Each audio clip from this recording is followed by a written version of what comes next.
So 35% of nothing is, well, it's nothing, Right. Yeah, exactly. which sounds like a math riddle, right? But it's actually the brutal logic that Housing Secretary Steve Reed is using to justify this massive shakeup in the London property market. It's a really stark way to put it. And today we're doing a deep dive into a Sky News exclusive interview with Reed and London Mayor Sadiq Khan.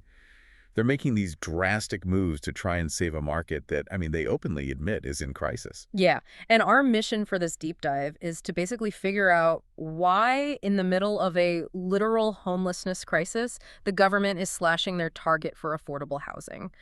Like, you have to wonder, is this a U-turn that betrays struggling renters, or is it just the only way to get cranes back in the sky? To answer that, I think we have to look at the numbers.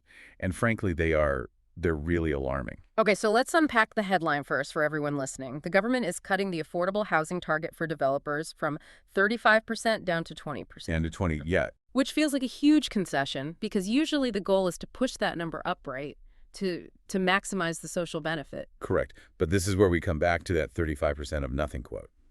Reed's argument is that the current demands are so high and the economic environment is so tough right now that developers are just refusing to build anything at all. So having this high moral standard is effectively acting as a roadblock. Exactly. And the scale of this blockage is honestly staggering.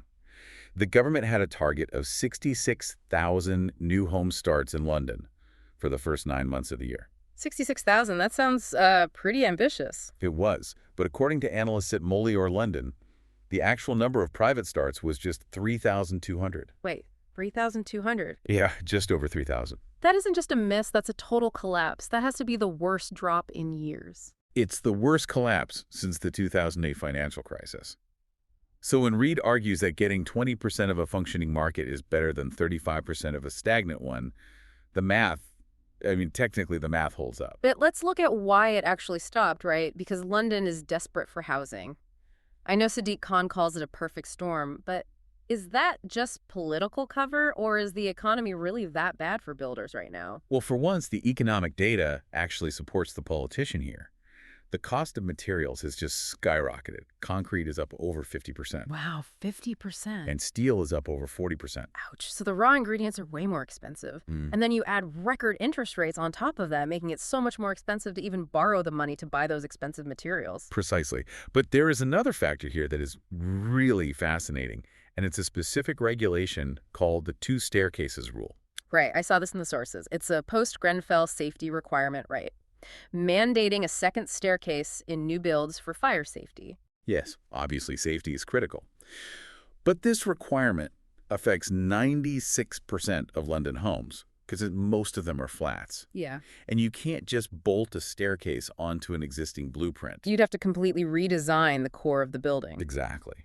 Which means existing plans get scrapped and construction totally stalls while architects go back to the drawing board. That definitely explains the delay, but the politics of this are still radioactive. Absolutely. Yeah. I mean, Labor MPs are reportedly being told not to make a fuss about this target cut. It is a very sensitive topic, especially when you start to dig into what affordable actually means in this context. Yeah, that's a key distinction I think you as a listener need to know. In planning terms, affordable doesn't necessarily mean cheap. No, not at all. It often means rent is set at 80% of the market rate. And in London, that is still incredibly high for most people. Exactly.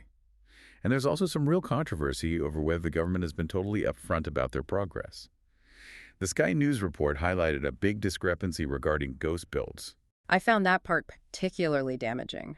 Sadiq Khan claimed record house building starts, but when Sky visited a site in Ealing, they found that 1,000 homes cited as started were really just empty lots. Just completely undeveloped. It really highlights the massive gap between data on a spreadsheet and the reality on the ground. So we have empty lots and expensive concrete and these revised targets, but we really have to connect this back to the people actually living or trying to live in this city. And that is the tragedy here.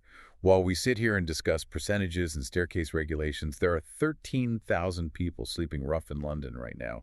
That is a 10% increase from last year. And 90,000 children in temporary accommodation. That isn't just a statistic. That's families in single rooms, kids sharing beds, parents sleeping on sofas. It really hammers home the urgency. The government's bet is that lowering the standards Cutting that target to 20% will grease the wheels and get homes built faster to help those exact people. So here is the provocative question we want to leave you with today.